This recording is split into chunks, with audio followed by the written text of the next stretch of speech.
All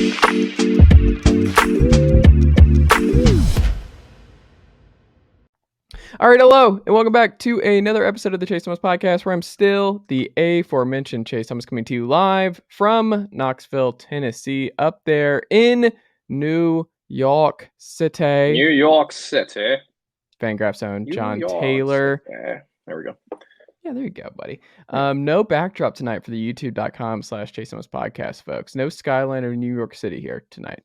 No, just a lovely pink floral arrangement behind me. Got my softer side out. I know people like that.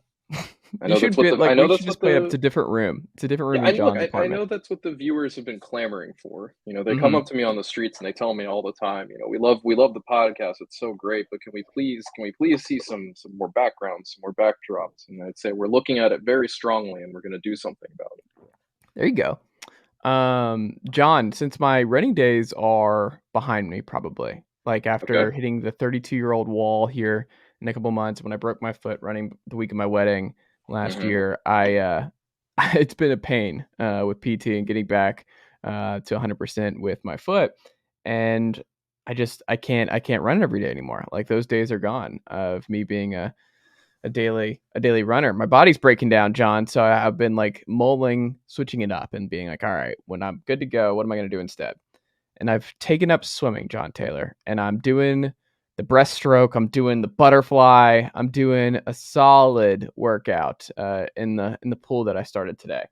And let me tell you, John, there's nothing that looks goofier than another grown-up wearing goggles and a swimmer's cap in the pool with you. Yeah, that's a really hard look to pull off, not gonna lie. I think you should try it. Definitely get one of those swim caps that has like the fake flowers on the edges too. Get yourself some water wings. I think you would look great doing that. I would rather just be a shark, like put a little shark hat on and just that's something I would do. But I can't do it. Like, I looked at him, it was like George Costanza. I couldn't. I'm like, I love that you're comfortable in that look. I am not personally comfortable in it, so I'll take the chlorine in the eyes over that to this point. We'll see if I keep that going from here on out. But right now, John, the biggest issue is just whether or not to be that guy. And I'm not Michael Phelps. I'm over here just get my workout in. I'm not that serious. I just think it looks silly to be like that much ducked out in the equipment when that's not what I'm trying to do. So I don't know. It's something I had not considered, but I'm not doing it as of right now. Okay. All right. Well, look, there's still plenty of time for you to embrace your inner aquatics. What's the thing that the seniors do at the pool? They work out in the pool and they do the very light aerobics. Yeah, I think it's just water aerobics, right? Is it just water? Yeah, well, there's plenty of time for you to embrace that still. That's what I'm doing. Transition to old age. I mean, I'm married. I'm done. Like, done. You're out. Like, I am done, man. But I'm also just done getting hurt. Like, I am over hurt at my age, where it takes so long now to heal and get back, and I just don't want to be sidelined like that anymore. I've got to do my daily exercises that just do not put me in jeopardy of just put me on the shelf for 4 months. Like, I'm not about it. Like, we think about it with athletes where, oh wow, they've like what LeBron has to do to keep his body in perfect shape is like when you're in a chamber and all this stuff. I'm just too old. The hyperbaric chamber, like ice baths. I don't have any of that, man.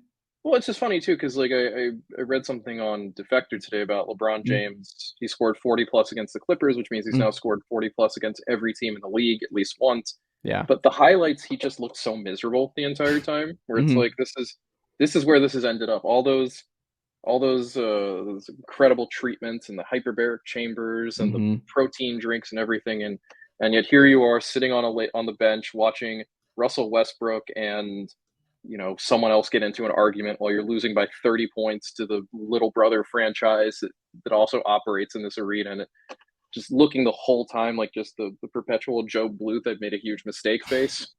Yeah. Well, hey, there's no point. There's your lesson, people. There's no point.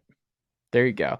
It's a look that I think we'll see on Mike Trout's face for the rest of his prime in years. I suspect. Well, as you've said, and as has been made up, like, and I agree to a certain degree, like, he kind of made this particular bed for himself. So, and I mean, LeBron made the bed that he's made in Los Angeles. You get a lot of picks, you won your title, and this is just kind of what happens after the Even Los fact. Angeles. It's funny that Trout and LeBron both kind of end up in that same place of look, like, yeah, this team may be crap, but also we get to live in Los Angeles. So Right.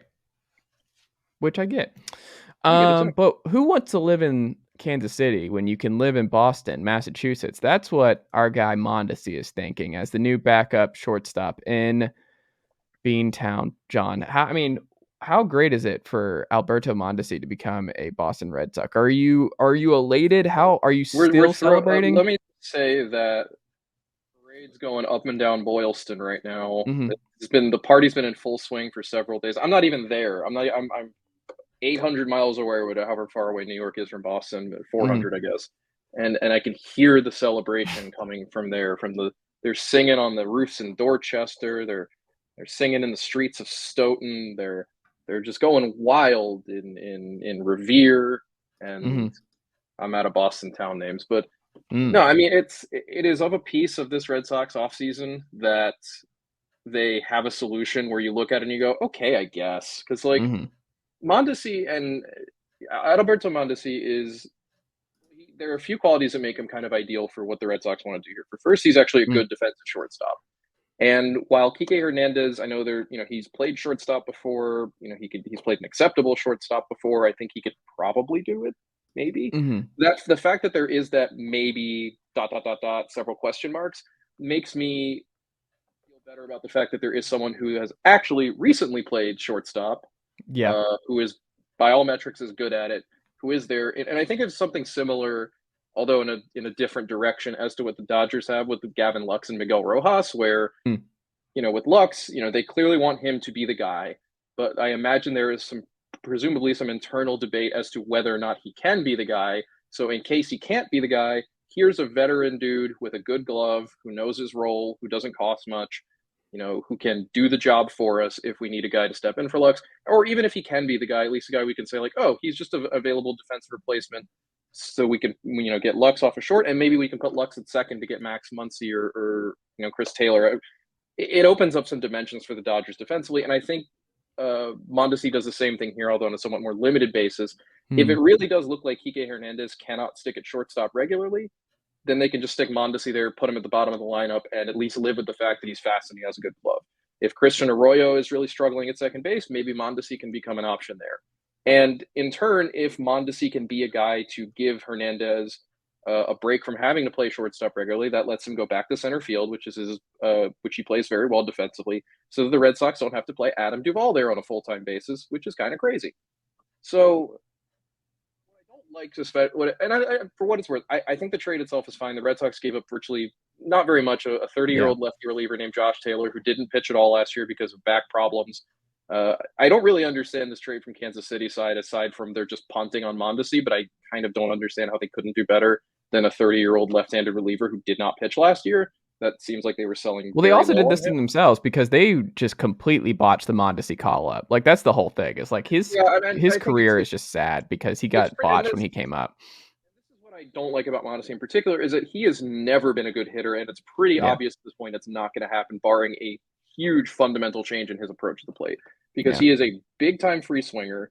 He does not draw walks. He is not a patient hitter. He does not hit for particularly any real power. He is a ground and pound speed guy, and that's fine for what he is.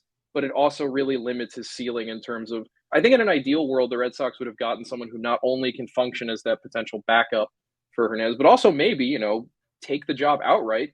And I Mhm. think that possibility could exist with Mondesi. I mean, he's still relatively young. This is his final year under contract. He'll be a free agent next season. So there's going to be obviously a lot of incentive for him to do well and play well and also play regularly so he can show other teams, hey, I'm a regular starting shortstop. Sign me to a deal. And again, the competition is really just Kike Hernandez, and he is needed other places too. I think what I like most about this is that it does open up some defensive flexibility, and it gives the Red Sox both a very good defensive middle infielder to plug in for two guys who are not as good as he is in the late innings, and also a really good pinch running threat off the bench. Mondesi is a very fast base runner, not the best in terms of success rate, but at the very least a guy you can put on first to swipe a base, or on second if you need a single, or if you just Might be want to. better with the new rule changes though this year. And that could be a case too with the new rule changes that should make stealing bases a little bit easier. Mhm. On top of the fact that, again, having Mondesi there means you can use Kike Hernandez in the outfield where he is a better defender than Adam Duvall and Alex Verdugo, although I don't want Kike playing right field or what have you. I just think there's not that much visible upside in this because at this point we know pretty well what Mondesi is, Hmm. and he's basically Nafi Perez for Hmm. all intents and purposes.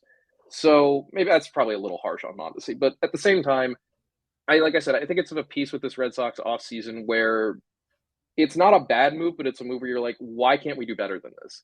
And Yeah. it's a move that reminds me a fair amount of what teams like, or what, for example, the Marlins are going to do now that they've swapped Pablo Lopez for Luis Arias, put Arias at second base and move Jazz Chisholm to center. Because instead of, and what I find frustrating about it with regards to the Red Sox and the Marlins is there were probably better options than that simply require just spending more money. Hmm. That this is the kind of roster workaround you have to do when you have a very hard imposed budget and when you don't Hmm. want to get where you just don't want to really spend anymore. And I think you're seeing that to a certain degree, like Boston's decision making is really being impacted by that. Like the fact that Matt Barnes was the guy who got DFA'd for Duvall to join the 40-man roster, despite the fact he has $7 million owed him this year. I think it's pretty clear that Boston is trying to focus on let's build a roster that has flexibility, both in terms of positional flexibility and in terms of roster flexibility, such as, Barnes got the boot because guys like Wyatt Mills and Caleb Ort, though they're worse pitchers almost certainly, they have options left. They can be moved down if something needs to happen. Barnes, obviously, the only route available to him was a DFA, so it's almost like we might as well peel the Band-Aid off now and get it over with. But again, this is all in service of a roster that just doesn't feel particularly deep anyway, and that doesn't feel complete, and it feels more like a patchwork kind of job where it's like, okay, well, we lost our starting shortstop, but that's okay because our second baseman can now be the shortstop. Okay, our new shortstop blew out his elbow, so now we're going to take our center fielder and put him at shortstop. But that's not going to work all the time, so we're going to trade for another shortstop. It just becomes this really complicated game of like trying to patch a leak by just in those cartoons where like a dam would start leaking and a character Hmm. would start like plugging holes with their fingers. Every time one leak gets plugged, another one just starts popping up because the roster just isn't really built. This is just not a particularly efficiently maximized this is not a maximally efficient roster. Hmm. This is a roster that has a lot of moving parts that on the one hand that can work. The Giants have shown that it worked in 2021. The Rays have shown pretty regularly that it works, but you also need that kind of star. You need those consistent, like locked in star players. And I think that's where Boston is really short, where if Xander Bogaerts were still here, well, I don't know that they would have traded for Mondesi anyway, but I would obviously feel a lot better about Raul, there it goes. Well, he was Raul Jr. at one point, but about Hmm. Adalberto Yeah. being there as the backup Wait, shortstop. Raul And Jr. at one point. What do you mean? he went by Raul Jr. at one point and then changed it to Adalberto. Did he really? Mm-hmm. I didn't Yeah, know or that. like at the very beginning of his career, he was Raul Mondesi Jr. Huh. Yeah, but then I assume in part because his dad is, in jail for crime, uh, that he did not necessarily want that direct in association. But Yeah. either way, it's fine for what Boston's roster is, and it makes sense for what their roster is. But I think the problem is the roster itself is just fundamentally flawed. And so something like, well, we'll get Adalberto Mondesi, even though he can't really hit, and just hope that it'll work out. That ends up just being kind of your best case like solution, because Hmm. again, everything leading up to that point was already kind of messed up. So you're just kind of trying to paper over the previous mistakes or whatever. Yeah. You're kind of in the Ray zone now, John, where it's Yeah, just like look, all these moves, you're gonna have guys who can play every position and you're gonna patch all this together and you're gonna have look, I just have had to just I've accepted that sad fate mm, that this is just how the Red Sox want to be run, and I think that became abundantly clear with their fan fest stuff, where Heimblum was speaking and got booed mm, loudly. Ownership, John Henry speaking publicly about the team for the first time in what feels like years, mm, coming out and saying nonsense, essentially getting booed for it. I think that's notable too that Red Sox fans are really not happy right now. hmm, That they've watched this offseason and gone, this makes no sense. We've now had two of our favorite franchise players of the last forever leave. You mm. know, it's good that Devers is staying, obviously, but it's really clear too that he is like all that the Red Sox are really like focusing on right now. I mean, this is just the reality that when you hear Chaim Bloom talk about the fact that, oh, the farm system is much better now, or when you hear John Henry say falsely that, we need fans to come to the game and buy tickets to support a high payroll. it becomes really clear that they are explicitly about, look, this isn't good. We're not going to be the team you want us to be unless we have more money or unless this farm system stuff really works. And it's funny that the what Bloom is talking about farm system wise doesn't really line up with reality either. Hmm. The Red Sox under Bloom, especially at least the drafts that they've done, have not really unearthed much of anything aside from Marcelo Mayer, a potential number one pick who kind of fell into their laps at number three. Like Hmm. a lot of the guys, especially internationally, who are now making really big strides, like Ceddanne Rafaela or Brian Bayo, those were Dombrowski era signings that have only Hmm. just now started to make their way up because these kids were signed at like 16 or 17 years old. So yeah, I mean it has been very clear since the Mookie Betts trade and really since Bloom was hired that the philosophy of the day in Boston is forced austerity. And this is the end result of forced austerity as a team where you look at the roster and you go, this doesn't really make any sense. I mean, similarly, signing Adam Duvall, sure, fine. He's a good hitter. He crushes left-handed pitching. He has a lot of power. I think it's a good option. It's good for what Boston needs, but he shouldn't be a regular, especially not in center field. That doesn't make sense. That's the kind of roster construction that happens when your plan for building a roster doesn't let you do stuff like, okay, we just have to pay a lot to keep the elite option. Like Hmm. we just have to pay a lot of money if we want Xander Bogaerts to be here still. There's no way around that one. And to me, that is just the most frustrating thing, that there are obvious avenues for improvement. There are obvious ways for this team to be better, but that this ownership group has decided, apparently, not even apparently, has just very clearly decided there is only a certain level we're going to spend, and it's not going to be to the level that ensures that we can have a roster that doesn't feel like it was assembled blindfolded. Because that's really ultimately what this feels like, is a roster where you're just like, I don't get why half of this is the case. And the worst possible scenario here, I think if you're like now the Red Sox fans, I wonder if they're kind of in a pickle, John. And the last thing on the Red Sox here, but like I saw today that like MLB Network was talking about like I think the second best they were picked the second most likely worst to first teams of anyone in Major League Baseball. And like Mm-hmm. if you're a Red Sox fan, like you want to see your team win more games than lose more games. Like that's just part like that's unless you're like the Pirates or whatever. It's just like you're just it is what it is. But like the Red Sox should go into every year like, hey, we should be contending for a title. We are in one of those markets and we are one of those franchises that really should have just kind of crazy expectations. Mm-hmm. And now you're like, I don't want the John Henry and this staff and this front office to win here. Where if they do go worst to first because injuries derail a lot of the top of the AL East and they sneak in there with what they've assembled and after everything that's happened this offseason, I just feel like Red Sox fans will be completely conflicted. And I'm curious if you will feel the same. Like if they actually did pull it off and just everyone's right and everyone is healthy and Kike is awesome and you just go up and down the list and everyone bounces back and the pitching's great. And you're like, oh my God, I can't believe this team's going to win like 90 games. And now they're going to keep this thing going like this for years at a time because it's a proof of concept of see what happens when you become the Rays 2.0. This is what you could do right here. But like that's to me, and if the Red Sox have a great season, great, fine, Mm, whatever. Like ultimately, I want the Red Sox to be good more than I want them, much more than I want them to be bad. A bad Red Sox team is of no interest to me because a bad Red Sox team is a Red Sox team I'm not going to be watching anyway. mm, Like, and I think that's the case for a lot of Boston fans too. That a bad Red Sox team is not something that they're going to set aside 3 hours a night for 6 straight months. That's just mm, not real. That's not realistic in a world where there are a billion other things to do. For me, the issue is more that, and I think you said it as you were asking it. So many things have to go right for this Red Sox team to be good, mm, not just on the roster itself in terms of like 90th percentile outcomes. Like you say, everyone stays healthy. The guys who struggled last year come back to a good level of performance. They get unexpected performance from, their minor leaguers, their waiver claims, their veteran free agents, whatever it happens to be. But also they need 20th percentile performance from like the rest of the AL East. They need the mm, Yankees to have a lot of injuries. They need the Blue Jays to have injuries. They need that's not a viable contention strategy. That's not a viable strategy at all. If your strategy relies on everything goes right for me, everything goes wrong for everyone else, that's not going to get. That's not. That is how you end up going worst to first and worst to first to worst to first to worst. That's just how you end up on this weird ping pong path that the Bloom Red Sox have been on, where you mm, just don't know what you're going to get year to year because there is so much variability on the roster. You don't have those star players right now. You can just say every year, I feel good about this guy being a 5-win player or whatever it is, or I feel good that this guy is going to give me 180 innings this year, you know, regardless of who it is. Mhm. To me, it's like I don't really care about about the result so much as I care about the process for how this team is Mm. doing it.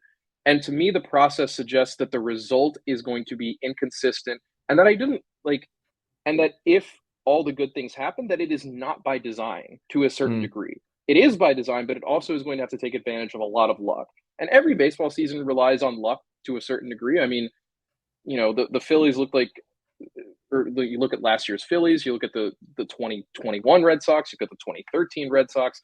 Those were unexpected like championship contending teams. For me, it's what I want to see from this Red Sox team is a commitment to consistently being a team that looks like it can win 90 plus games. Mm. This team looks like it could win 90, or it looks like it could win 75. Any number between those two would not surprise me this season. Honestly, I'd probably be more surprised by anything over 85 versus under 85. Because ultimately, to me, this is the other problem, they have built in a lower ceiling for themselves because of all this variability that makes me think that it would take a lot going right for them to be a contending team. And more likely than not, that's not going to happen because things go wrong. Like, that is baseball. Things go wrong. And so what is frustrating for me is just knowing that even if they do well this season, it's probably going to be because of a lot of variables that they cannot control and that you cannot realistically expect will repeat themselves going forward. You know what I mean? Like, if James Paxton has a great season and that's why the Red Sox contend, that's Mm. something you can bank on again going forward. Yeah. Kike Hernandez having a great season, that's not something you can bank on going forward. Like, But Hein Rafael Bloom could Devers be having like, a "Yeah, we know, and we'll just keep mixing and matching, and we'll get those, just high, like, not even high upside, but just like the guys where if everything goes right, then look, we're geniuses, and everything goes wrong. You're like, well, see, you put too much faith in James Paxton. He's like, guess what? We're gonna bounce back and do it with a different guy each and and every year. that's and that ultimately is just building excuses for why you don't spend that much. Just to be able to Yeah. say, like, look, like, because ultimately I think and I think that is the case. Like, were they to have a great season with this particular roster, I think the ultimate feeling would be that is at the end of the day bad long term, Mm. because this particular contention plan, as reliant as it is on just swapping parts constantly and never paying more than a very hard set determined mark like value for a player, Mm. just does not strike me as a way to build a consistently winning team unless your player development group is outstanding. And the Red Sox player development group is very much not that. They have very few successes to point to in the last 3 years in terms of players from either in or outside the organization that they have made better at the major league level. It's one thing when the Dodgers have an offseason like this where it just seems like they're collecting spare parts. And you're like, well, I don't really know. I don't really like this process with the Dodgers, but they're also a really good player development team with a very, very strong farm system. And everyone there clearly knows what they're doing. So, the outcomes can be wide, but at the same time, you feel pretty good that the Dodgers will contend. And also that this is probably not how it's going to be going forward with them necessarily. With the Red Sox, you don't really get that sense because you're like, where are the victories supposed to come from in a sense? Mm. I mean, illustrative thing like Jeffrey Springs just signed a 4-year contract extension with the Rays. The Red Sox dumped him a year ago for a catching prospect who looked good at the time but didn't take off. And then Springs, as unsurprisingly with the Rays, found a different gear thanks to an arsenal change and probably some mechanical stuff, and is now a very good back end of the rotation starting pitcher. Mm.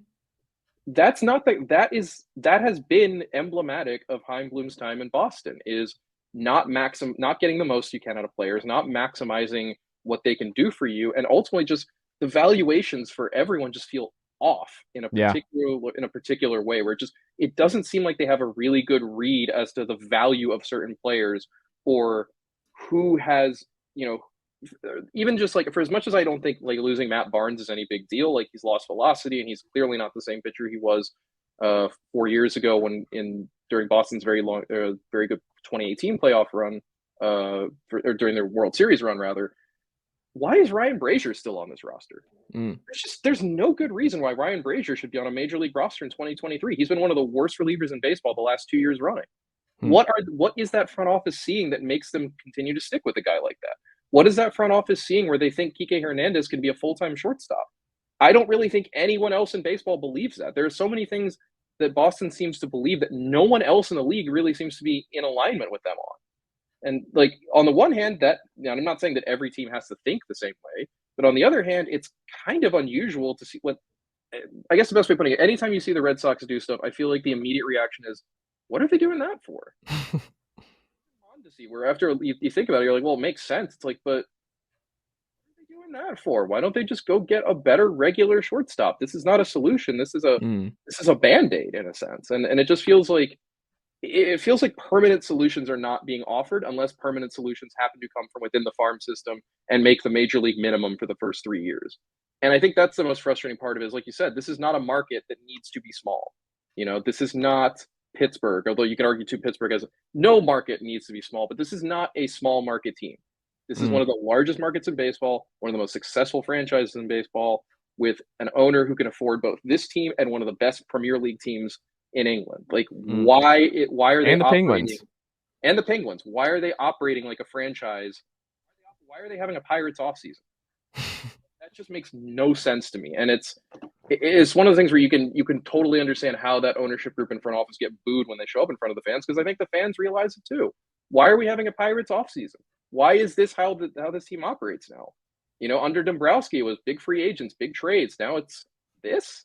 And Yeah. it ultimately just feels like it wasn't necessary. Like, the only reason this is happening is because John Henry looked at his bank account and went, "Oh, no, it's getting a little too low. We gotta pump those numbers up." So I guess to make that all short, I will be conflicted if this particular Red Sox team is good, because at the end of the day, I want Red Sox teams to be good, but I don't think this process in which this team has been, but the process by which this team has been built, I don't think it's a sustainable one. I don't think it's one that really offers a lot of flexibility down the road. And I think it's rewarding the wrong impulses within that ownership group and front office. To, like you said, to say, see, we can win like the Rays. You shouldn't have to win like the Rays. The Rays win like the Rays because their ownership group has given them no other choice. They have had to do this. That shouldn't be the case in a city like Boston. I would agree. Well, there's your Red Sox minute, folks. The state of the Red Sox. We have to do this on this podcast because no one else is going to do this outside of it. We have to put the pressure on. That's what this podcast is for. Putting the pressure on the Red Sox ownership group and front office. Do better things because it would make John and myself happy. Speaking of ownership groups that do not make fan bases happy, Artie Moreno is not selling the Angels. Jon Tayler, and you texted me and you were like, I laughed out loud when I saw this news. John, what do you make of Artie Moreno not selling the Angels after all? Poor Angels fans. Mm, Poor Angels fans. Like, I get it. Like, no, I don't get it. Well, I get it because Artie Moreno is a billionaire, and billionaires do not operate by any sense of logic that any of us mere non-billionaires can understand. Like, access to that much money, power, and wealth mm. ultimately is incredibly bad for your brain, and I think Moreno is a really good example of that, because he had, if the reporting can be believed, and I don't see why not, he had an offer of at least $2.5 billion on the table from for the Angels, And he which paid would be it the for most. 183 million. Yes, like 20 years ago. It's very funny he bought that team right after they won a World Series, and they haven't done Mm, jack shit since. yeah. But It's also weird he that you see that he bought it from the Walt Disney Company. Like that's just such a weird thing that they Yeah, I'd own this forgotten that team. the Mouse House owned Yeah. the Angels for a little bit there. What Hmm. baseball ownership? But so yeah, that's kind of the weird thing to me about Moreno is he made his money back. He made his Hmm. investment back 10 times over by this point without even selling the team. Hmm. And to say nothing of the fact that his ownership has been a disaster through and through. The Angels haven't made the playoffs in 9 years. They've completely wasted the prime of the second coming of Mickey Mantle. They have wasted the first years of the career of basically supercharged Babe Ruth, whom they're going to have to trade at some point in the next 12 to 16 months because he quite simply does not want to be there, and Hmm. understandably so. And I think this would make sense if Moreno secretly had a deal with Otani to re-sign, and that's why he's not giving up the team.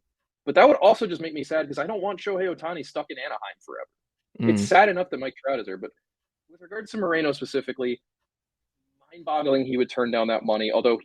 But I guess part of being a billionaire is if you already have billions of dollars, what do you need more billions of dollars for? Hmm. There's a certain cachet, obviously, that comes with owning a baseball team that I don't think he wants to give up, even though he's very clearly shown that he's not capable of running a team efficiently. The other weird thing about it too is the reporting that his children have no interest in taking over the team when he dies. And we've already seen how poorly that started to play out in places like Baltimore, where the Angelos siblings have been feuding constantly since their father stepped away. as the primary owner of that team. I'm not sure if Peter Angelos is still alive or not, but I know he's been very sick for a long time, so that's part of it.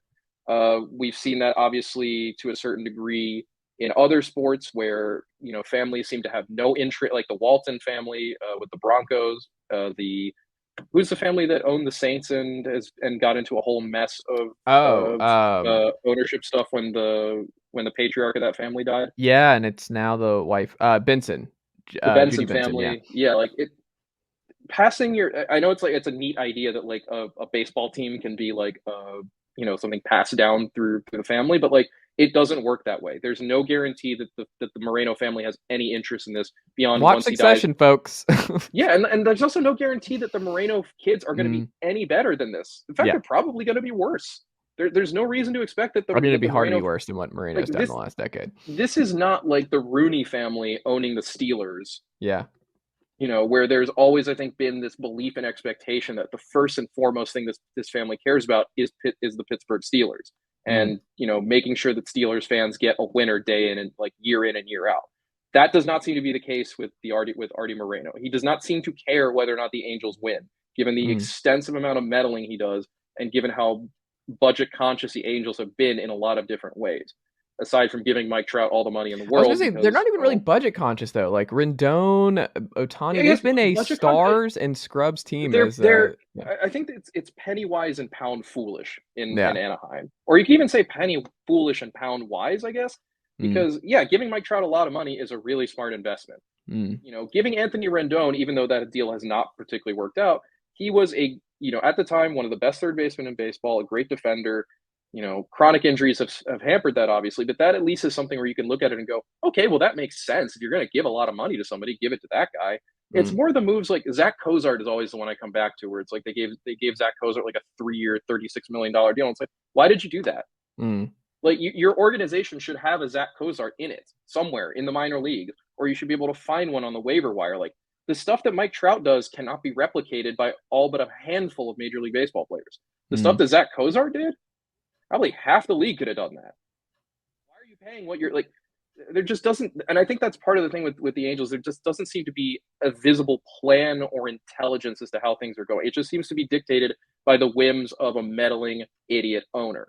And so that ultimately is why I just feel so bad for Angels fans, especially for them to have it yanked away like this, to be told for so many months, I'm selling the team, to know there's an offer out there. Maybe they'd be worse than Moreno, but maybe it might be a Steve Cohen type deal. Someone who wants to come in and really put his stamp on a team that doesn't really have an image, and that in a lot of ways is really behind the league in certain ways.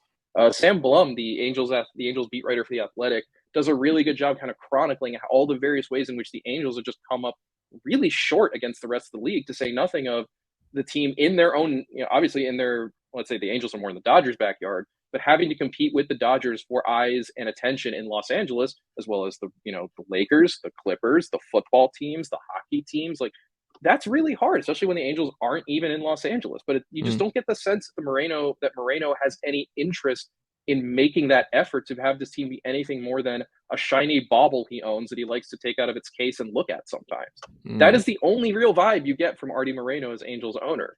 And I think some guys also just like being in the club more. Like where you read their statement where Artie couldn't, he said Rob Manfred's statement said, quote, despite strong buyer interest in the Angels, Artie Moreno's love of the game is most important to him. I am very pleased that the Moreno family has decided to continue on the team. I just get the sense that the money was not right for somebody to come in. It's just that dude thought about it and was like, this is kind of fun. Just being in the club, just saying I own the Angels. Like, I can make the money. I'm already a billionaire. What's another couple billion? I'm gonna keep owning the Angels. That's what I'm gonna do. I like being in this club. And that is the cachet where it's like you're in a very exclusive club as a Major League Baseball owner, and Yeah. giving that up means giving up that access. It means giving up being Artie Moreno, owner of the Los Angeles Angels. Yeah. It just sucks because it's very clear that what would be best for that franchise and its fan base is for someone else to be in charge at this point. Because Artie Moreno has pretty clearly demonstrated over the course of his ownership that he doesn't know what he's doing, that he is a negative influence as an owner, that he meddles too much, that he doesn't really understand the game or how it operates at this point in time. And it's I do find it very funny that Rob Manfred is like, I'm so happy Artie Moreno's sticking around. It's like, are you? The two marquee names in baseball, or two of the most marquee names in baseball, are stuck on a team that is always losing. No one watches.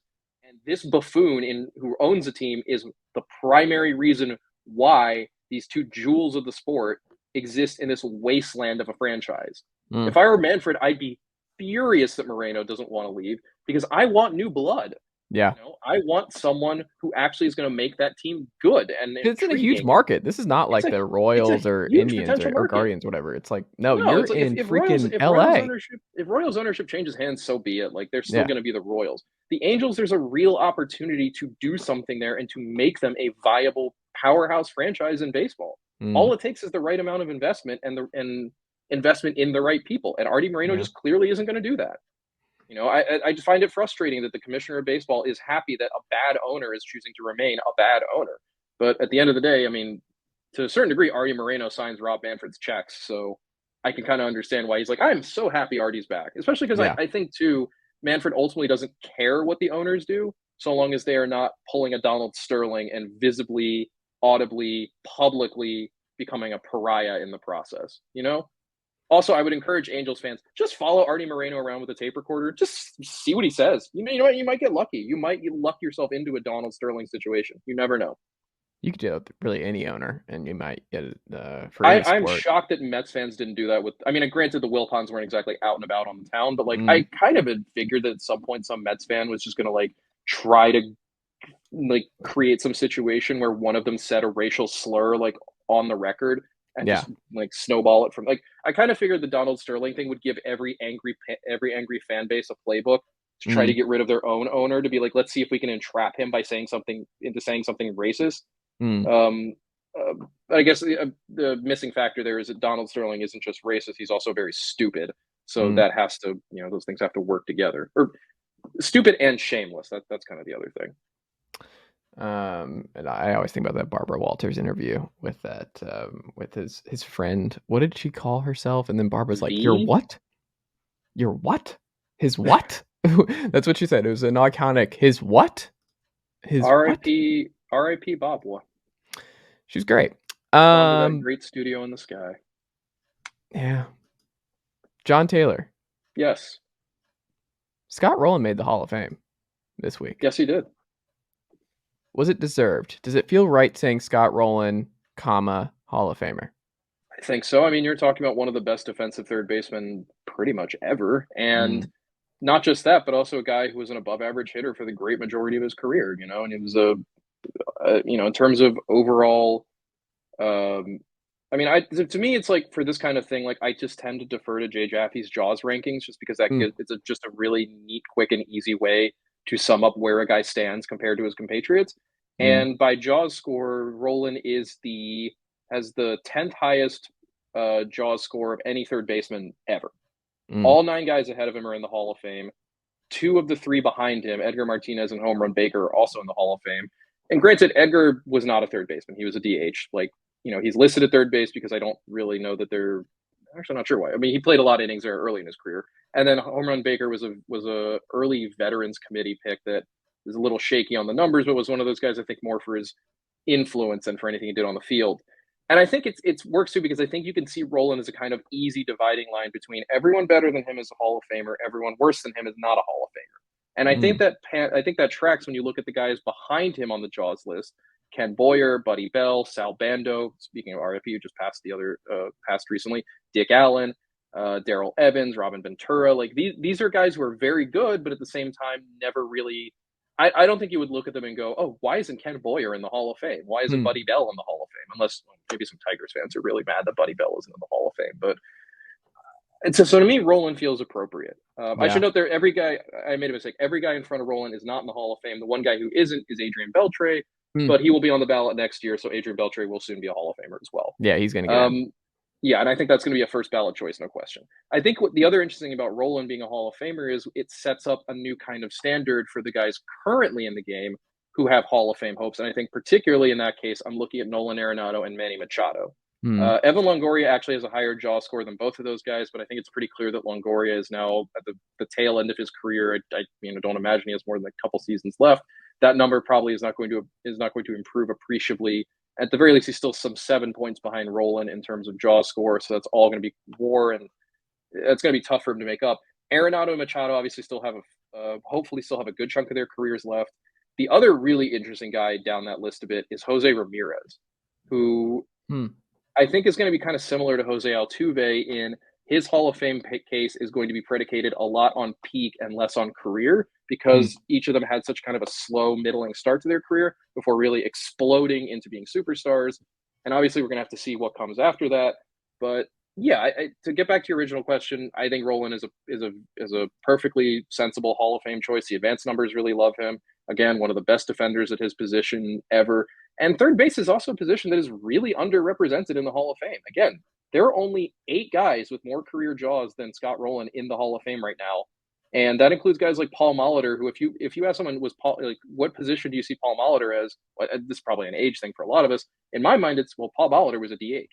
Similar with Edgar Martinez. Like, there are not a lot of pure third base guys in the Hall of Fame. You know, that list is basically Mike Schmidt, Eddie Matthews, Wade Boggs, George Brett, Chipper Jones, Brooks Robinson, and Ron Santo. That's really it. Like, this is one of the hardest positions to get enshrined into the Hall of Fame, is at third base. And so I think, too, that also probably has an impact on how we look at Rolen, because, again, the top end in terms of career wins above replacement and jaws at third base is Mike Schmidt. 106.8 WAR, 82.8 jaws. That is an absurdly high number. When Adrian Beltre gets elected next year, there will be 4 third basemen with 90 or more career wins above replacement in the Hall of Fame. That is an incredibly high standard that the rest of the position has to live up to. And I think it's why whenever we do get, whenever the discussion does turn to Arenado and Machado, however many years from now in the future, they might have a similar problem as Rolen, where you think of them at the time, you're like, boy, that was a really great player in his time, you know, a great defender, a great hitter, like, and then you look at him compared to the historical record, and you're like, he doesn't really come all that close, does he? Because like, even a guy like Rolen, who again feels to me like a pretty solid Hall of Famer, is 36 WAR below Mike Schmidt.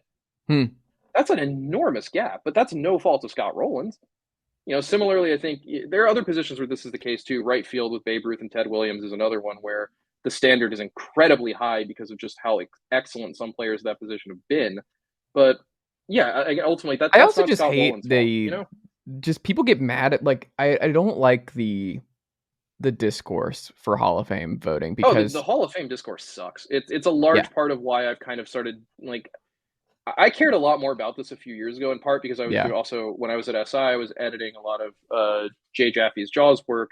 And so that gave me kind of a broader appreciation for what was going on there, both currently and historically. But yeah, the discourse around who's a Hall of Famer, who isn't, what does that mean? To me, it all kind of fell apart when the Veterans Committee or Era Committee elected Harold Baines, which is not to put all the sins of the Hall of Fame on Harold Baines, but it's like, if those guys aren't really going to consider the historical, kind of like the historical context of the Hall of Fame and how guys stack up to one another and how they measure against each other, then why should we as voters and fans care all that much more either? Yeah. At also, a certain point, it just like, how does Scott Rolen get in and Andrew Jones doesn't? It's like, Andrew Jones is clearly a better all-time player than Scott Rolen. It's like, I mean, based on what? That's kind of the thing. It's like, that's based on your personal preference for one over the other. And I think stuff like wins above replacement and jaws makes it that much easier to rank these guys against each other and measure them. But that really, I think, is better positionally. Yeah. Like, comparing Scott Rolen and Andrew Jones isn't fair. They played 2 completely different positions. The only Can I also say commonality it'd be weird if Andrew got in and Barry Bonds is never in? Like, that's one of those weird ones too, where I'm like, which is another part of the Hall of Fame discourse that soured me a lot on it, is how can you how are we having this debate when Barry Bonds and Roger Clemens are not in the Hall of Fame? Yeah. I understand why they are not in the Hall of Fame. It's really like that debate does not need to be resurfaced ever again. But it still is one of those things where you just go, how can you claim like the legitimacy of an enterprise that has decided that it will favor some over others, despite the fact that what we're ostensibly doing here is measuring these guys against not static, but against a historical context, while also just taking into account the raw output that they produced. But then you're still playing a favoritism game of, this guy maybe did steroids one time, so we can't let him into this hallowed. Come on, it's just and it's the whole thing. It's like, you never know. You'll never know for sure who what. Like that whole era. Like, it's just so silly. To say nothing of, I understand the steroid stuff has an immediate on-field impact, but what do we do? And I'm not trying to equate steroid usage with any actual crime, but when you start looking into, or when you start trying to decide or parse Hall of Fame selection and voting based on, stuff like who they were as a person, who they were off the field, like their morals and their ethics. What do you do about the fact that Andrew Jones has been accused of domestic violence, or Barry Bonds for that matter? What do you do about Carlos Beltran and the sign stealing scandal? That obviously is not as big a deal as PEDs, but some voters clearly felt it was a big deal. I mean, Beltran, by the numbers, is a Hall of Famer. I don't really know how you can argue that point, but he only got some 45% of the vote this year, because I imagine there were a number of people who are like, I don't want to support a guy who basically engineered a cheating ring. That's fair. That's understandable. But how much weight do you give that? What is it exactly that matters most to you in your Hall of Fame vote? And without that kind of set standard, like, you know, essentially a line, you say, if you're on this side of the line, you're a Hall of Famer. If you're on that side of the line, you're not a Hall of Famer. It is entirely up to the individual voter. I don't know how you're ever going to get a full body where it feels particularly inclusive of everyone that you like. I think ultimately it just boils down to, what is your personal preference when it comes to the Hall of Fame? What do you want the Hall of Fame to be? And I think similar to the MVP voting, I think similar, like the discourse is similarly crappy for both. It just ends up turning into a kind of like a popularity personality contest as to, well, I like this guy more than I like that guy, so I'm going to vote for this guy over that guy, even though the numbers suggest that actually they're the same, or the other guy's actually better. Whatever. Everyone involved in the Hall of Fame discourse has a bias around it to some degree or another, with the players involved, with the hall itself, with the process, et cetera, et cetera, et cetera. I think without those biases being kind of, brought out into the open, and particularly with the way the Hall of Fame continually puts its thumb on the scales with regards to voting, it's really hard to feel like not that this process is illegitimate, but it takes, I think, a good chunk of the almost fun away from thinking and talking about it, because it just starts to feel like such an unpleasant, groan-worthy exercise of, okay, well, they clearly don't want steroid guys in, but they're also willing to weaken the overall body by putting in guys like Harold Baines, just because the guys on the Veterans Committee were teammates with Harold Baines, or he liked him a lot, and they feel like, well, I think you see something like when this was Jeff Kent's final year on the ballot. He got some 45% of the vote. He'll next be up for an ERA committee's vote in, I think, 3 or 4 years. And, he told reporters yesterday he doesn't understand the writer's vote. And I get that on the one part, because I know that there's that feeling from players of, how can writers who don't play feel themselves qualified to judge guys who do play? But then who is supposed to be deciding who goes into the Hall of Fame? Is it the Hall? Is it the writers? Is it the players? Is it the exec? How do you decide who makes up the Hall of Fame? And when you start getting into that question, it makes sense that the discourse around it is so miserable, because everyone has their own interpretation of what the Hall of Fame is, who should be in it, what it all means, what the significance of it is, the value. It just becomes too much. Let's just let Jay Jaffe only decide. Can we do that? How about Jay Jaffe is just the ultimate arbiter, and let's just give it to one guy. Jay Jaffe can just be ultimate if you're in or not. But that I think too is I'll preface by saying I love Jay. He's a favorite of mine. I love Jaws. I love the work he's done in the Hall of Fame. He's one of the smartest people out there when it comes to thinking about the Hall of Fame. But I also don't want the Hall of Fame just to be, how much WAR did you accumulate? More than 60? Great, you're a Hall of Famer. Less than 55? Sorry, better luck next time. Like, that's boring. That's really, really boring. Like, to a certain degree, like, I don't really care that Andrew Jones had a terrible second half of his career, or that by the WAR numbers he was an awesome player. An awesome player, one of the best defensive center fielders the game has ever seen in its entire existence. Yeah. I don't know if the entire body of his work is worth being in the Hall of Fame, but there has to be something to what he did in his prime, where he was, for all intents and purposes, a future Hall of Famer. I don't know. I have a lot of jumbled thoughts about this that I clearly haven't entirely worked through, but I think for me, there's just an element of, essentially, the Hall of Fame is whatever each individual voter wants it to be. And because of that, there is no way to get any kind of consistency on what the Hall of Fame is, or who belongs in the Hall of Fame, or any of that stuff. Because you can see it in the individual ballots. I think this year was really illustrative in that regard, because there wasn't, for example, the one first-time guy like a Derek Jeter or a Mariano Rivera that everyone can unilaterally agree, yes, Hall of Famer, one of the best players ever. There's no debate about this. a lot of these guys on this ballot are borderline Hall of Famers in one way or another, it feels like. Yep. And so you get a lot of really varied ballots. And also, I think it was interesting, as Jay pointed out in his recap of the Hall of Fame voting for us last night, or on Tuesday night, there weren't that many. There was a low number of ballots submitted this year. I don't think we cracked 400. That's a downturn from recent years. I think a lot of people, in looking at that ballot, kind of went, Hall of Fame, the player who's the most Hall of Fame player here is Scott Rolen. And I think there is then that mental dissonance, that cognitive dissonance of, if Scott Rolen is a Hall of Famer, then how can I say Todd Helton isn't a Hall of Famer? Like, they put up similar numbers, or whatever it happens to be. Like, again, you look at the individual ballots and you can just see that particular strain of, well, this guy thinks Francisco Rodriguez is a Hall of Famer. This guy thinks, Omar Vizquel is a Hall of Famer. But this guy doesn't. This guy thinks K-Rod is, but Vizquel isn't. This guy thinks Vizquel is, but K-Rod isn't. This guy thinks they both are. Like, that is up to each individual as to how they want to make that decision, but it does make it ultimately so that the debate and discourse around this just kind of becomes impossible to parse, because it is also based on a person's personal preferences. Yeah. Like, the Hall of Fame voting is just personal preference at a certain point in time. We can't really argue that it is an impassive, objective look at the numbers and just saying, well, this guy is clearly a Hall of Famer and this guy clearly isn't. That is the case sometimes, like with Jeter and Rivera. But with a guy like Rolen, or more so with a guy like Helton or Andrew Jones or Billy Wagner, where you can very easily kind of see both sides of the argument of Hall of Famer in this way, not a Hall of Famer in that way. It just falls on the individual voter to be like, well, what do you think? Which do you care more about? Do you care more about Andrew Jones's peak as one of the best defensive center fielders ever, or do you care more about the fact that his career basically ended at 33? Which of those matters more to you? Yeah.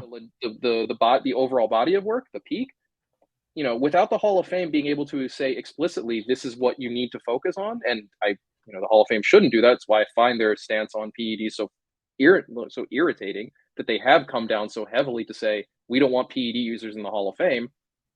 You're just going to keep getting this, where you're just going to keep getting ballots where it just kind of feels like, okay. And you're going to keep getting elections, aside from the obvious guys when they float up onto the ballot every now and again, like Adrian Beltre, or I believe Ichiro in about a year or two, where it is just going to be a guy where ultimately you're like, is he a Hall of Famer?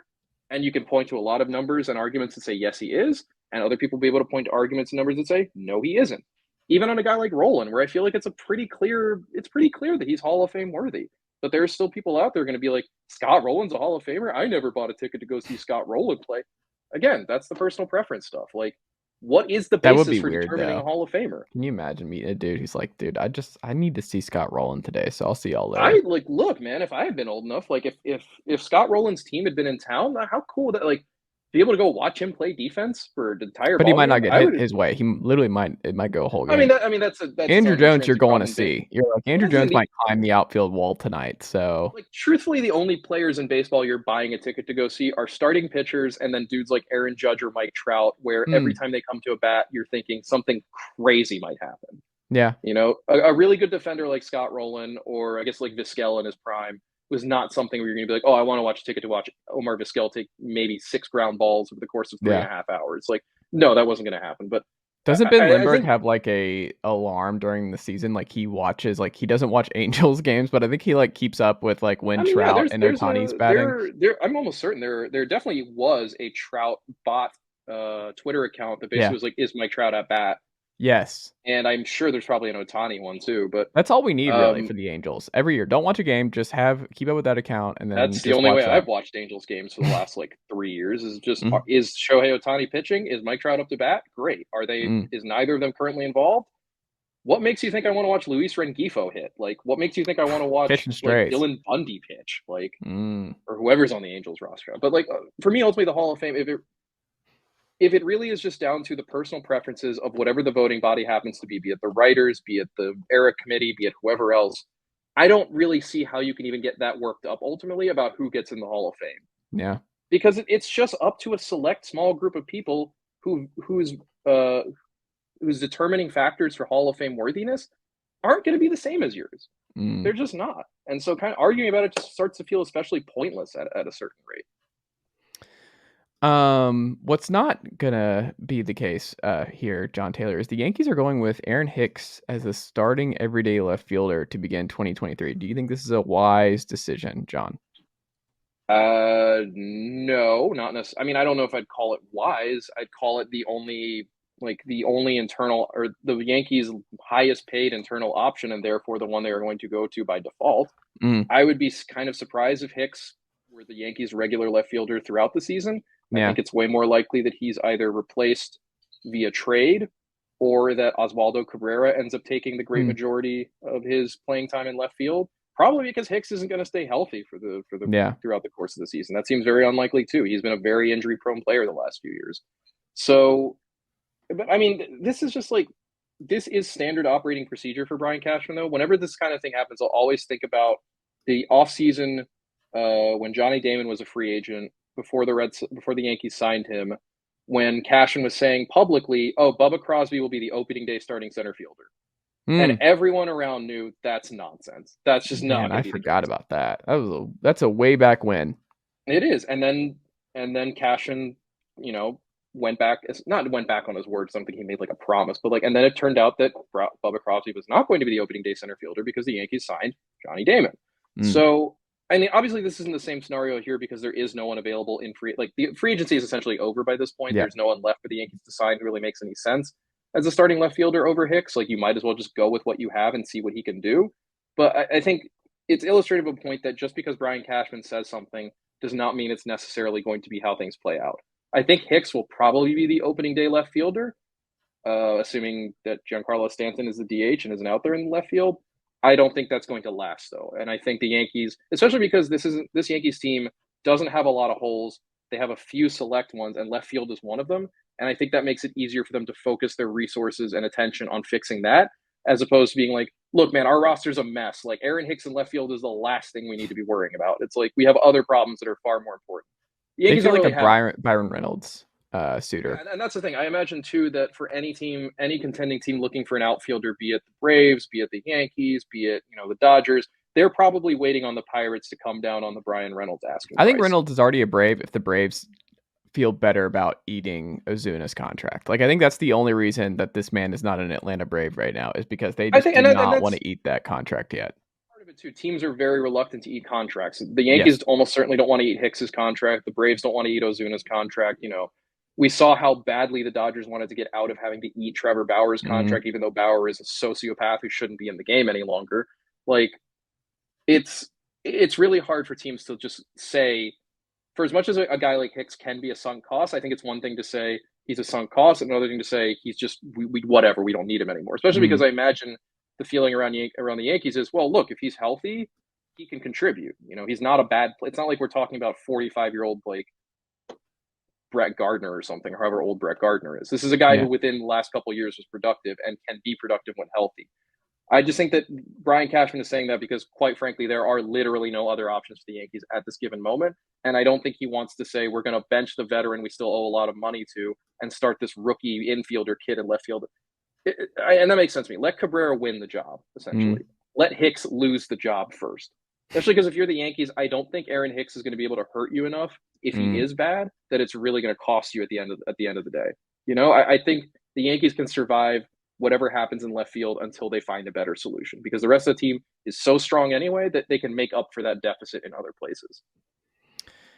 Yeah, we'll see. Like you said, it's just what you say right now, and it's just like the Braves have said. Von Grissom's the guy at short right now, and we'll see. And I For mean, it. and So, similarly the Braves also have a hole in left field where they're going to try to roll out Eddie Rosario and Marcelo Ozuna, and that's Zuna just is never not. playing left field. I will go ahead and stump that one. That man does not find his way into left field. He is a permanent DH until he is DFA'd. I don't think it will Which then, be.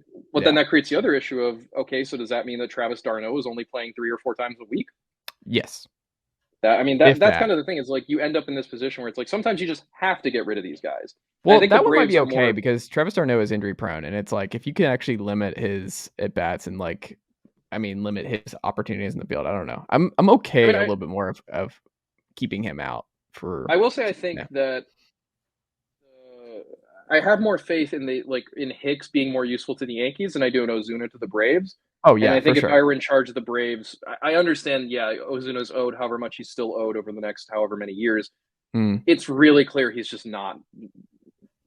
That is a sunk cost. You know what I mean? Like, Yeah. you just at some point you just have to move on because rostering him becomes more difficult than figuring out a replacement. Yeah. Because again, like I the don't think he's Yankees, on the it's roster in August. I think he's DFA'd at some point in the summer, but they are just going to be stubborn about it and really let him rack up the strikeouts and just the negative well, WAR and everything else. I think to a certain degree that's fine too because Atlanta is a team like New York where they're so strong over the rest of the roster that Mm-hmm. they can survive Ozuna kind of flailing his way through a few months to see if there is anything left there. And I think Mm-hmm. that's ultimately going to be the course the Yankees take. We'll give Aaron Hicks a couple of months, see if there's still anything left, see if he can stay healthy. Because if he can do the job, great. Then they don't Yeah. have to go out and expend Makes more our money or lives easier. We prospect. want this to happen. It makes it easier. Exactly. But if it doesn't work, then well, they'll have to figure something else out. And I think ultimately the solution is going to be, well, let's just play Oswaldo Cabrera out there as regularly as we can. If a Brian John, Reynolds trade or something similar doesn't happen. yeah. The best odds from a team that finished last in their division last year to go first in their division this year is who? Who do you think it is? No one. I genuinely You don't got to think pick there's one, John. You got to go one. well, it's not the. I guess it's the Red Sox by Is it? default because well, look at the rest of the league. It's Yeah. in the Central, it's the Tigers, and they're not going to be a first place team. No. In the West, it's was it the Angels or was it No, it's the A's. is the A's? That is Yeah. 100% not going to be a first Mm, place team. In the yeah. East, it's the Nationals, not going to be a first place team. In No. the Central, it's the Pirates, not Also, going it to be was a the first place Royals team. who finished one game worse than the Okay, so Tigers. well, either Detroit or Kansas City, neither of Yeah. those two teams will be sniffing first place, except for like maybe in the first week of the season when they go like 3-2 or something. Yeah. NL Central with the Pirates or the Reds, whoever it happens to It's be, the Reds. no, Yeah. They're tied. The it's the Reds and Reds. Pirates are actually tied. Okay, and then in the NL West, I there are better odds that the moon arms hug the earth than the Rockies winning the NL West in 2020 in 2023. hmm I would put not only every dollar I have to my name, but also every dollar to every American. Rockies will not win the NL West in 2023. Like so, it's the Red Sox, but it's purely by default because they are the only Yeah. one of those last place teams that where you look at them, you weren't supposed to be in last place. Yeah. Every one of those other teams, you're like, yeah, you belong in last place. That's where you should be because you're bad. You're a bad Yeah. team. Like If the I Rangers think were there's 8 games worse, because they won 68 games last year, I'd probably pick the Rangers in a runaway there, and still not feel good about it. but that's the thing. Like the Yeah. Rangers were also trying to be better. Like Yeah. I think the commonality among those teams I listed is that none of them are trying to be good right now. The Mm. only team in that group that I think you could say is actively trying to do better to it even that or was trying to do better was Detroit. And that feels to me less like well, I mean Detroit was trying, but I they would say also the were running. Rockies are doing what I don't even know what to call what the Rockies do every year. Like they signed Chris Bryant, so I'm like, I They don't know seem if to they're not they seem trying. to exist in a weird pocket universe where other teams don't exist and where they just kind of do whatever they want. But that's the thing. Like even the teams that you look at and you go, well, you're not the A's, you're not the Nationals, you're not just or the Reds, you're not just punting on the season. You're just incompetent. Yeah. Like the Tigers under Al Avila were incompetent. The Rockies under the Monforts are incompetent. Like the Royals, for the most part, have been incompetent. Like Mm. they're not necessarily cheap, although they don't spend a whole lot, but they're just also not good at what they do. And so for me, it's that until and unless you see them do differently and better. And I guess if you were to say of those teams I listed, I think I would have some reasonable faith in Detroit being better at some point because there is a new face in that Scott front Harris seems office. like a good hire.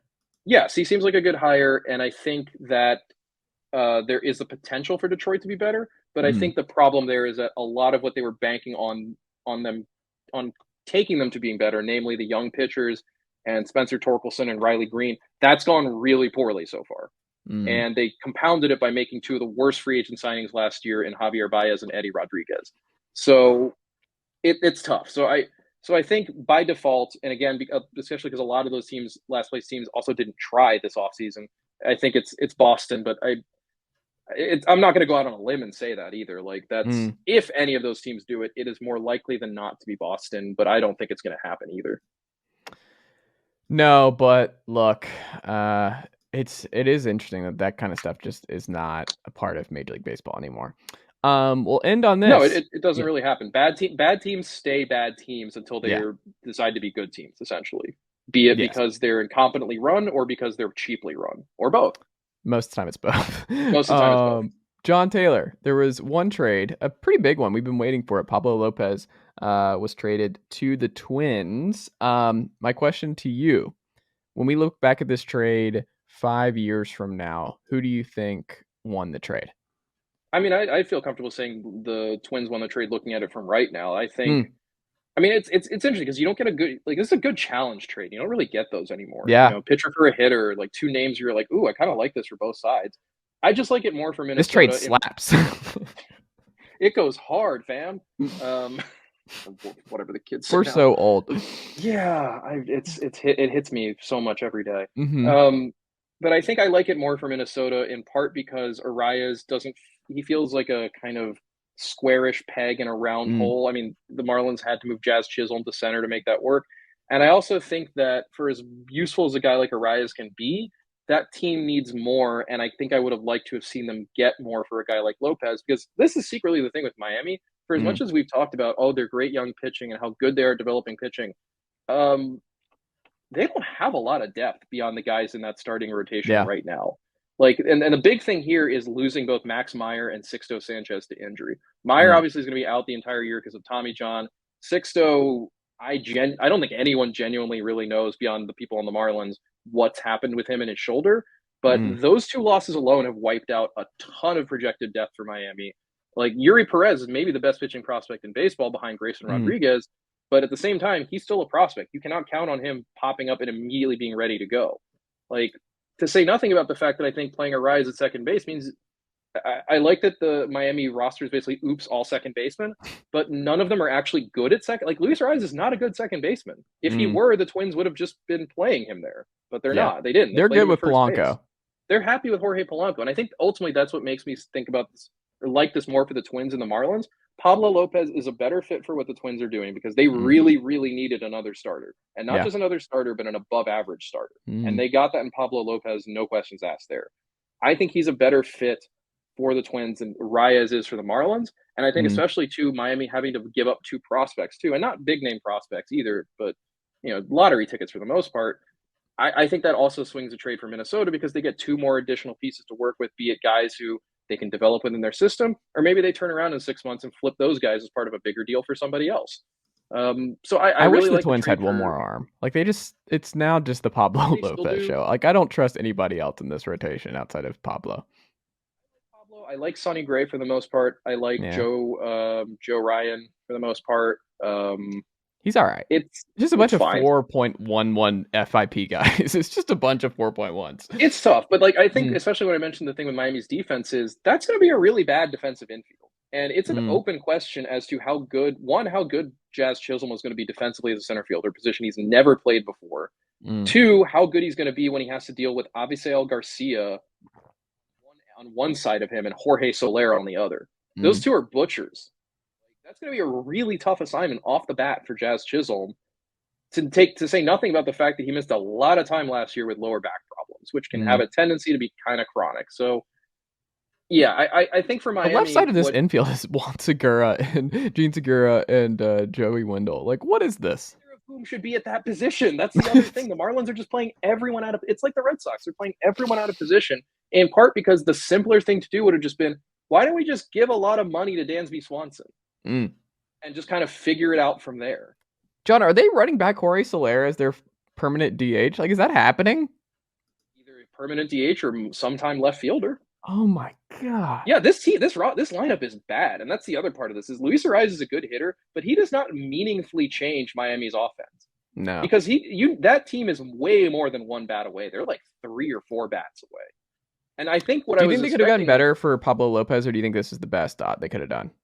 I mean, who knows really? I think Yeah. that Miami made the mistake here of getting fixated on a particular type of guy, which is to Hmm. say a high batting average, high contact infielder, which Arias very much is, and he's very, very good at what he does.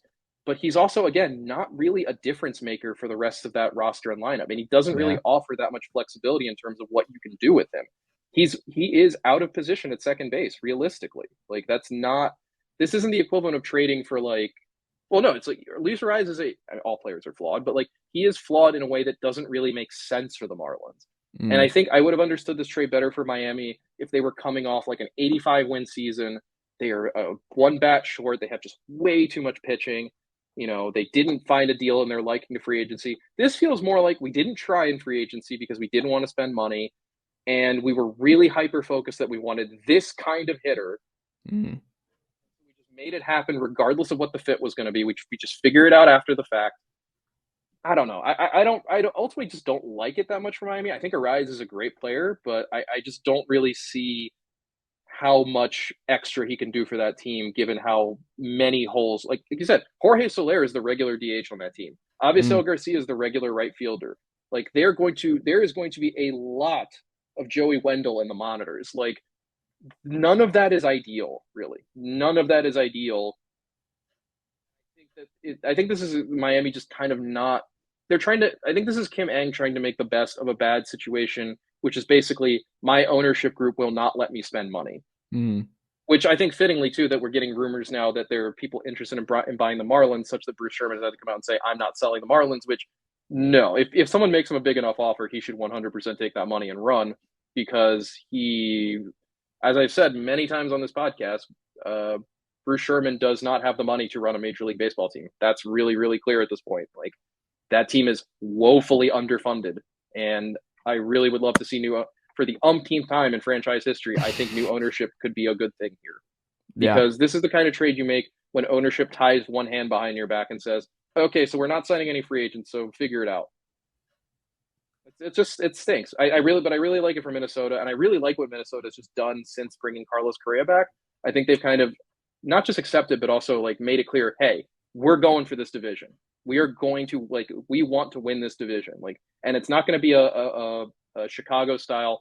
Oh well, we'll make our little moves, and if everything works out, we'll win the division. It's like no, we're going to actively make moves that will make us the favorite in the division. And I really like what Minnesota's doing there and taking advantage of the fact that the They rest of are the the Central, favorite now, right? I would say so. I think with Yeah. Correa back and with Lopez in the rotation, and I really, really like the Michael Taylor trade for them too. Yeah. I think that they should be the favorites over Cleveland. If anything, it's just more. And I know Chicago's already had a bad enough week with the Mike Clevenger stuff, Mm. but yeah, this White Sox season is going to be an unpleasant one. I think for a lot of people. This they for whatever reason let that window I think they had to be the best team in the Central just kind of close without really trying to keep it open very long. And I think they're going to see this year that is going to end up leading to not the result that they want. Yeah. Jon Tayler, what can the good folks Yes. check out from you and the team over at fangraphs.com this week? So the Hall of Fame vote is done, but that doesn't mean Jay is done with the Hall of Fame. He's On never Wednesday, done. he's never done. On Thursday, he will have a piece out breaking down the Hall of Fame ballot candidate by candidate, voting totals, and to see what we can expect going forward, where this guy like what the historical context is for this vote total for that kind of player. And then after that, he will have a 5-year projection looking forward at the next 5 Hall of Fame ballots to see who we can expect in terms of notable first year names, in terms of when guys are going to be, which guys are reaching the end of their time on the ballot. One notable one for next year, I know Gary Sheffield next year will be his final year on the ballot. That's Mm. going to be really interesting to see if there's a late surge for him to get him over the top. I think it probably won't be enough in the end, but Yeah. Jay will be looking at that among many other things for those of you who love the Hall of Fame and love Hall of Fame prognostication. Who doesn't miss the bat wiggle? This is a very of my age thing, but no hitter I feared more in any capacity than Gary Sheffield. Hmm. I remember when he was on the Braves and there was an interleague game against the Red Sox, and it was Pedro. It might have been peak Pedro or it might not have been, but it was really, really close. Mm. He had an at bat against Sheffield where I spent the whole time it was just a meaningless interleague regular season game, but I spent the whole time like clenching my hands, being like, this dude can hit anything. He has the fastest wrist in the entire game. His bat speed is stupid. Like, again, all part of like the Hall of Fame should be as much of that as it can be. Everyone you look at in the Hall of Fame should make you go, yeah, that dude was awesome. Mm. At least once, or at least for guys you remember watching play. I mean, I'm not going to go to Candy Cummings' plaque and be like, yeah, that guy ruled. Anyway, so Jay will have more Hall of Fame stuff. Obviously, we'll be catching up on all the minor stuff that's coming out there, and we'll be getting ready for all the big February stuff we have, including our full Zips projections, standings wise for 2023. Zips actually, Dan is done with his Zips team by team projections. San Francisco, which came out on Wednesday, was the very last one. I don't know if you saw the Atlanta one, but it was very, very positive. That team is stupidly stacked. But now at this point going forward, Dan is going to turn to America loves it. Projected standings. We're getting closer and closer, now 1 month away from our global top 100 prospect list. I know BA and BP have put theirs out recently. Ours is coming in February. We're also going to have the return of our positional player rankings, where we look at every position in the majors and rank them 1 to 30 team by team with all the players involved in the position. That's always a very fun debate. I did the one for center field last year and got yelled at a lot by people in the comments. Always a good time. So keep an eye out for that. And yeah, come on over to Fangraphs. We're going to be announcing some new membership stuff, I think, soon, in terms of new perks for members, and also starting a new membership drive. We really want to get more people signed up for a membership. So if that's you, if you are a Fangraphs reader but are not a member, what are you waiting for? Come on, sign up. Just $60 a year. You get ad-free browsing. You get a lot of other cool features. And we're going to have some cool perks for you, some new perks for you coming in the future. Fangraphs.com. Baseball, good. Baseball is good. Baseball is good, John. Pitchers and catchers report pretty soon. Tennessee baseball's 2 weeks, back man. in like 3 weeks. Yeah, they're coming back. They're warming up. Yeah, I mean, the college teams are already going south, aren't they? Say it again? College teams are starting to go south, right? What do you mean? Like the Northeast and Midwest baseball teams are all starting yeah. Like that's in a couple weeks. Like it's not quite January. They don't do the January stuff, but it is soon. And that's why they all play down in February. Like they all they're all snowbirds. They do come down. Yeah, I mean, I saw it when I was in spring training 2020. No, so I was still at SI 2019. It must have been. Yeah. I was there to do a story on Adley Rutschman in Arizona because Oregon State had come down to Arizona to play some other. They're playing in Arizona. And yeah, it's like Arizona was nothing but a bunch of Pac-12 teams from the northern parts of that conference who, obviously in Oregon, it's way too cold in February and March to play baseball. But yeah, I kind of like that all the college teams just flock south for their own early spring training. Yeah, 100%. Jon Tayler, always a pleasure. Thank you as always, and I will talk to you next week. Sounds good.